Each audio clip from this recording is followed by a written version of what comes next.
কেতিয়াবা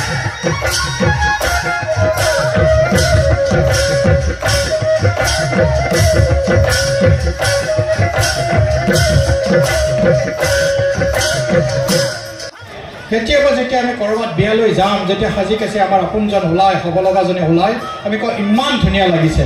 কেতিয়াবা আমি কৈছোঁনে যেতিয়া মায়ে বিয়াৰ কাৰণে নতুন কাপোৰযোৰ পিন্ধি ওলাই, লিপষ্টিকটো লয়, আমি কৈছোঁনে মা আজি তোমাক ইমান ধুনীয়া দেখা হৈছে?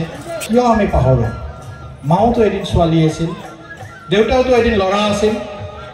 গতিকে মোৰ নিচিনা নৱপ্ৰজন্মৰ প্ৰতিনিধিসকলৰ প্ৰতি মোৰ আহ্বান, প্ৰথমতে মাক ভাল পাবলৈ শিকক, দেউতাক ভাল পাবলৈ শিকক, তেতিয়া সমাজখন ভাল হ'ব।